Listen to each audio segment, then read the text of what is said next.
Good morning, everyone, and welcome to our journey into Storybook Land. My name is Amy, and I'll be your captain and storyteller today aboard the Merryweather. For your safety, please remain seated, keeping your hands, arms, feet, and legs inside of the boat at all times. And please supervise your children so our story doesn't take any unexpected turns. Now, most people experience stories through the pages of a book. But in our case, we're passing through the jaws of Monstro, the same whale that swallowed Pinocchio. But there's no need for worry, because where his tale ends, ours begins, as we're being transported to the magical place known as Storybook Land.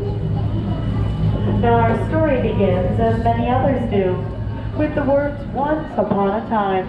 And if you thought old Monstro was scary, once upon a time there lived a big bad wolf in the cave to our left.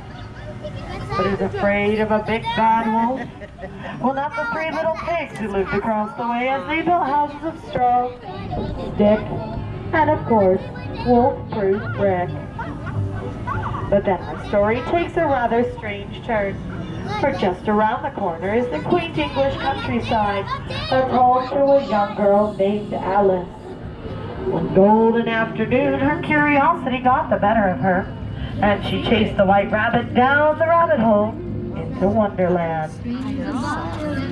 Storybook Land is full of fantastic places to inspire storytellers like London Park, where Peter Pan and the Darling children first flew, with the help of Tinker Bell's pixie dust, off to Neverland.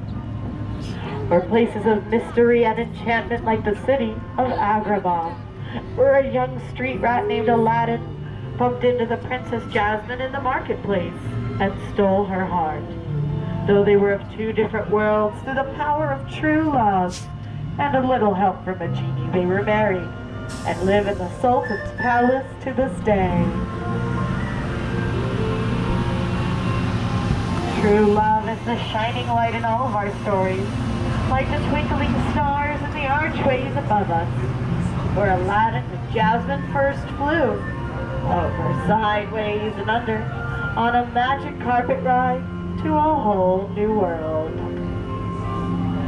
But where our stories are full of love and light, they have their dark places as well, like the Cave of Wonders just ahead.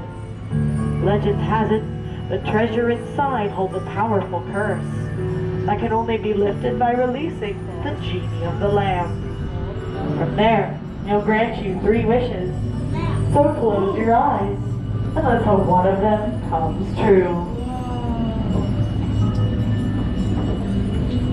Snow White wished for a safe haven after fleeing the evil queen, and came upon the cozy forest cottage to our right-hand side.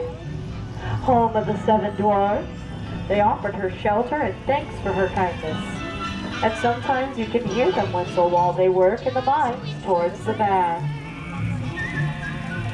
Wishes are a powerful part of stories, like Cinderella's wish to go to the ball.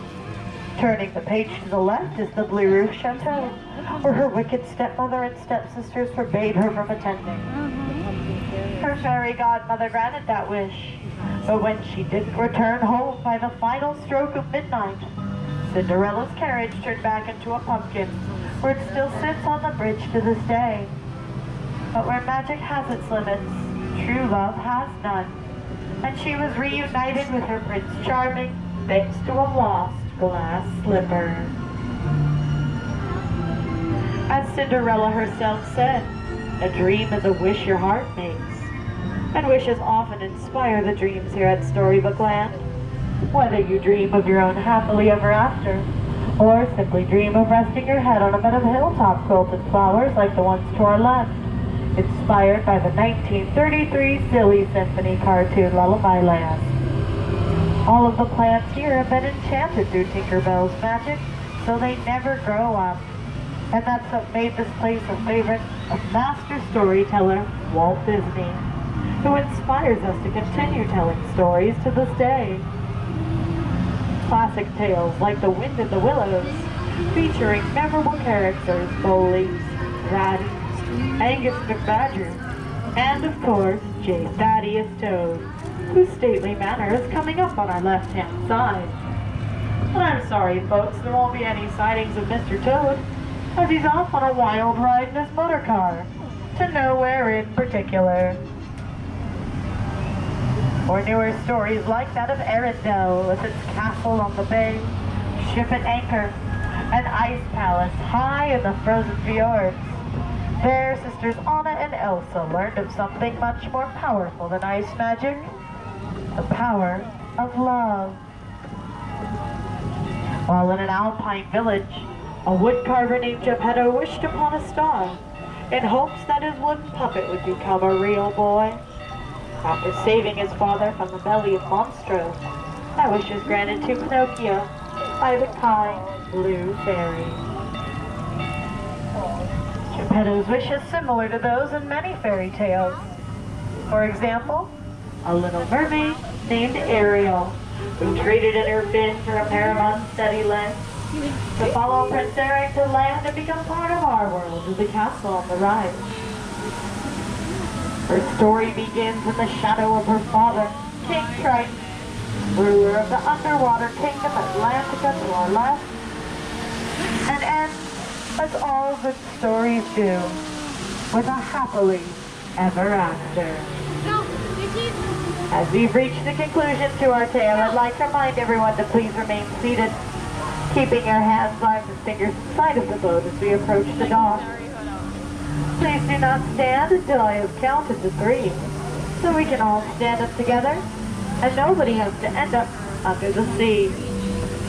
On behalf of all of our storytellers here, I'd like to say thank you for taking part in this journey, and I hope you continue to have a magical and memorable rest of your day here at Disneyland.